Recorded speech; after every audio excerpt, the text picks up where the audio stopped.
कार्यक्रम के प्रायोजक हैं श्री मदन भाई रेखाबेन हुमड़, रूपेन प्राची हुमड़, अनगवीर आर्शवीर हुमड़, रिक्ता विशाल सेठी, आरिका अर्जुन सेठी। उपस्थित भव्यात्मा,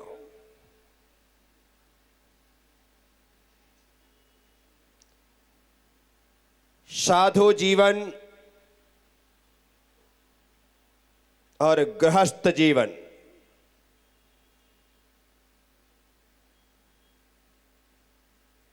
दोनों जीवन जीने वालों की अपनी जीवन शैली, अपनी अपनी दिनचर्या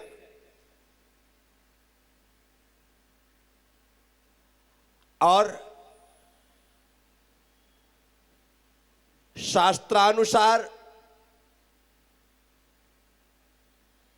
आगमानुसार जो जिस अवस्था में है उस अवस्था के अनुसार अपनी क्रियाओं को, अपने आवश्यकों को, अपने कर्तव्यों को पालता है। निश्चित तौर पर वह उन कर्तव्यों को पालने की वजह से एक दिन परमात्मा को पा लेता है। ये प्रक्रिया है साधना की। गृहस्थ जीवन में श्रावक धर्म का पालन करिए, साधु जीवन में श्रमण धर्म का पालन करिए। एक क्रमिक व्यवस्था है। पहले भगवान कहते हैं जन्म लिया है, जैन बनिए। जैन बन चुके हैं, श्रावक बनिए। श्रावक बन चुके हैं, उत्कृष्ट श्रावक बनिए, अर्थात क्षुल्लक क्षुल्लिका का पद ग्रहण करिए। उत्कृष्ट श्रावक बनने के बाद अहरनिश भगवान से कहिए इच्छा में भंते, ए भगवान मैं इच्छा करता हूं निगंथम निर्गंत होने की। श्रावक बनने के बाद निर्गंथ साधु बनिए। संत बनने के बाद अरिहंत बनने की अहरनिश साधना करिए। और अरिहंत बनने के बाद फिर कुछ करना नहीं पड़ता है, वह जीव नियम से सिद्ध होता है, सिद्ध अवस्था को प्राप्त होता है। तो जब तक करना पड़ता है तब तक करना चाहिए। जब तक करना पड़ता है, आप सड़क से अपने घर की पहली मंजिल पर पहुंचना चाहते हैं तो आपको जब तक चढ़ना है तब तक चढ़िए। सीढ़ियां खत्म होने के बाद चढ़ना खत्म हो जाता है और चढ़ने वाला मंजिल में पहुंच जाता है। बस अरिहंत अवस्था तक चढ़ना है। चलो थोड़ी देर के लिए और मान लेते हैं कि 14वें गुणस्थान अयोग केवली तक चढ़ना पड़ता है, उसके बाद तो पहुंचना होता है, फिर चढ़ने का कोई कार्य शेष नहीं। इसीलिए आचार्य भगवान कुंद कुंद स्वामी रयण सारजी में उसकी 11वीं गाथा लिखते हुए आपके और मेरे पहली पंक्तियों में आपका काम बताते हैं और दूसरी पंक्ति में मेरा काम बताते हैं। एक गाथा हम दोनों याद कर ले तो पूरा रयणसार पढ़ने की जरूरत ही ना पड़े। क्या कहते हैं भगवान? दाणम पूया मुखम सावैधम में न सावया तेण विना झाणज्झेणम मुखम जदि धम्मे तम विना तहा सोवी। भगवान ने कहा दान और पूजा श्रावक धर्म में मुख्य कर्तव्य है। तेण विना उसके विना सावयाणा श्रावक नहीं होता। यदि धर्म में, मुनि धर्म में, यति धर्म में झाणज्झैणम ध्यान और अध्ययन मुख्य कर्तव्य है, तम उस ध्यान और अध्ययन के बिना सो भी वह मुनि धर्म भी तहा वैसा ही व्यर्थ है जैसे श्रावक दान और पूजा के बिना। तो हम दो, आप श्रावक मैं मुनि, हम दो, आप श्रावक मैं, हम दो के दो काम, हम दो के दो काम। आपके दो काम दान और पूजा, मेरे दो काम ध्यान और अध्ययन। मैं ध्यान और अध्ययन के बिना, मुनि होने के बाद भी मुनि नहीं हो, और आप दान पूजा के बिना श्रावक होने के बाद भी श्रावक नहीं है। यह भगवान की वाणी है। यह भगवान कुंद ने अपनी लेखनी से रनसार जी में लिखा है। दान करिए, दान चार प्रकार चार संग को दीजिए।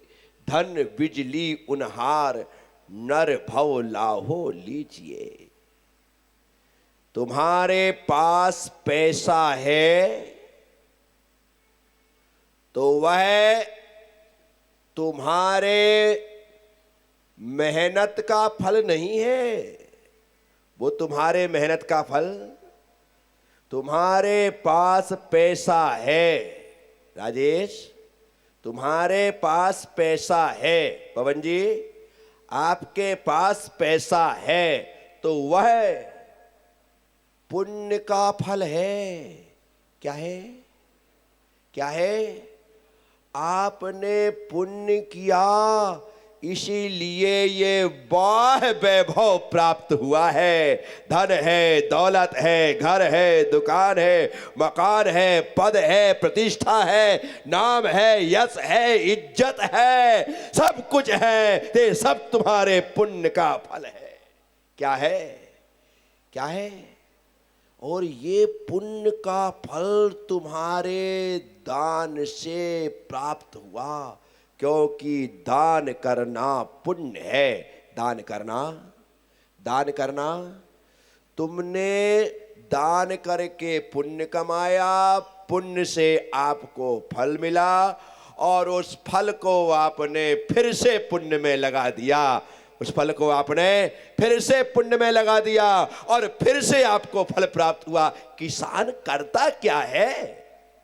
खेत में बीज बोता है, बीज उसके कई गुने उसे प्राप्त होते हैं। जितना खाने का होता है उतना खा लेता है, जितना बचाने का होता है उसे बचा लेता है, और जितना बेचने का होता है उसे बेच देता है। तीन ही काम होते हैं, खाने का खा लेता है, बचाने का बचा लेता है, और बेचने का बेच देता है। जो बचाया है वो फिर से बोने के लिए है। वो फिर से, यदि बचाए ना तो सारा बेच दे, सारा खा ले, तो फिर बोएगा क्या? और बोएगा नहीं तो फिर काटेगा क्या?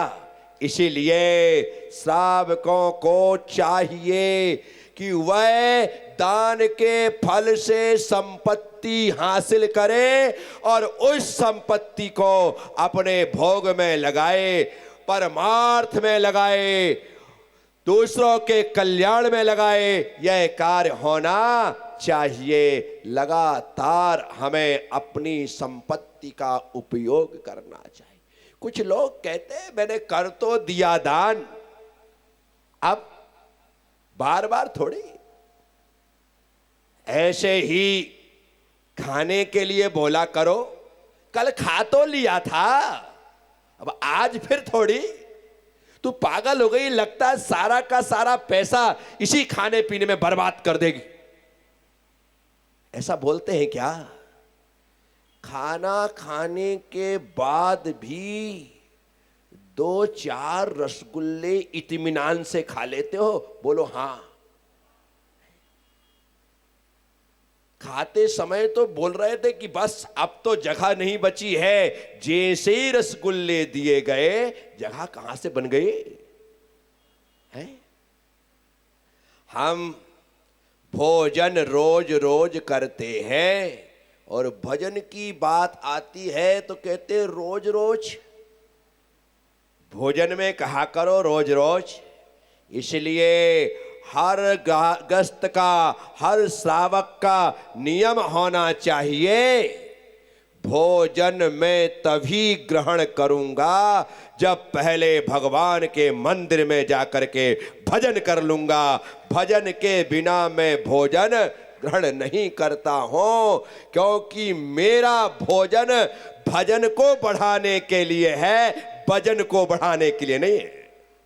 क्या बहुत सारे लोग वजन बढ़ाने के लिए खाते हैं, जबकि आचार्यों ने कहा है भोजन वजन बढ़ाने के लिए नहीं, भजन बढ़ाने के लिए होना चाहिए। और जिसका भोजन भजन बढ़ाने के लिए होता है, उसके शरीर का वजन बढ़े ना बढ़े, लेकिन उसकी आत्मा का वजन दिन प्रतिदिन बढ़ता चला जाता है। वह मस्त से मस्त, तंदुरुस्त से तंदुरुस्त होती चली जाती है। भोजन से शरीर को खुराक मिलती है और भजन से आत्मा को खुराक मिलती है। आपने कितने दिन से अपनी आत्मा को खुराक नहीं दी? कहना गुरुदेव जब से आप आए हैं तब से तो दोनों क्या 3-3 टाइम खुराक मिल रही है। शरीर का भले रात में खाने का त्याग है, लेकिन आत्मा को तो भैया वृत्ति करके रात में भी खुराक दे रहे हैं कि इसे तू ग्रहण कर, दिन में 4-4 खुराक। गुरुदेव यदि आपके पास कोई तौल कांटा हो, आपके पास कोई तौल कांटा हो, तो 6 तारीख के बाद से लेकर आज 27 तारीख तक थोड़ा हमारी आत्मा का वजन करके बताओ कि कितना वजन बढ़ गया है। उसे तौल करके बताने की जरूरत नहीं है। तुम्हारे चमकदार गालों से, अर्थात तुम्हारी खुशी से पता चलता है कि तुम्हारी आत्मा का वजन बढ़ता चला जा रहा है। साथियों, भगवान की भक्ति करिए। आपको धक्का मार करके कोई प्रेरित करे, जबरदस्ती खड़ा करे, वैसी पोजीशन ना बने। हम स्वयं उत्सुक होकर के, उत्कंठित होकर के भगवान की सेवा पूजा के लिए तत्पर तैयार रहे। मंदिरों में बहुत से लोग जाते हैं, अभिषेक देखते तो हैं लेकिन करते नहीं हैं। क्यों? क्योंकि उनका करने का त्याग है, और करने का त्याग इसलिए कर रखा है क्योंकि उन्हें अगले जन्म में इस तरफ नहीं इस तरफ बैठने की इच्छा है। क्या अब आपकी इच्छा भगवान पूरी करे, या फिर आप भगवान की इच्छा पूरी करो और भगवान की सेवा पूजा प्रारंभ कर दो, तो आप निश्चित तौर पर पुरुष की पर्याय से महापुरुष की अवस्था तक पहुंचोगे, उस सलाह का पुरुष तक पहुंचोगे, उस पुराण पुरुष की स्थिति अवस्था तक पहुंचोगे। इसलिए कल हम जब भगवती आराधना जी का स्वाध्याय कर रहे थे, बहुत से लोग महावीर नगर प्रथम द्वितीय तृतीय विस्तार योजना में ऐसे हैं जो दोपहर में 2 बजे से 4 साढ़े 4 बजे तक आराम से सोते हैं, आराम से सोते, उनको काम धाम कुछ भी नहीं है, ना दुकान है, ना व्यापार है, ना जॉब है, ना सर्विस है, ना ऑफिस है, ना दफ्तर है, कुछ भी नहीं है, फिर भी घर में आराम फरमा रहे हैं।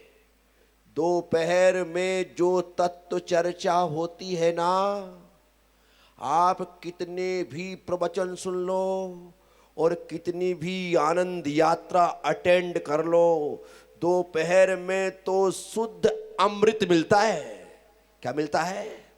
सुबह में आपको गाय का, गिर गाय का दूध पिला सकता हूं, शाम को मैं उस दूध को थोड़ी औट करके रबड़ी खिला सकता हूं, लेकिन अमृत तो दोपहर में भगवती आराधना के स्वाध्याय के समय ही पिलाता हूं, क्योंकि शुद्ध रूप से वहां पर हम अपनी मृत्यु को महोत्सव कैसे बनाएं। भगवान महावीर स्वामी ने जो कहा कि जीने की नहीं तो मरने की कला सीख, तो मरने की कला सिखाने वाला वह ग्रंथ है। जो लोग आते हैं उनसे पूछो कि कैसा आनंद रहता है उस दोपहर के स्वाध्याय में। तो उन लोगों से कह रहा हूं जिनके पैर कब्र की ओर बढ़ रहे हैं, वे लोग थोड़ा सा अपनी जीवन की गाड़ी को यू टर्न दें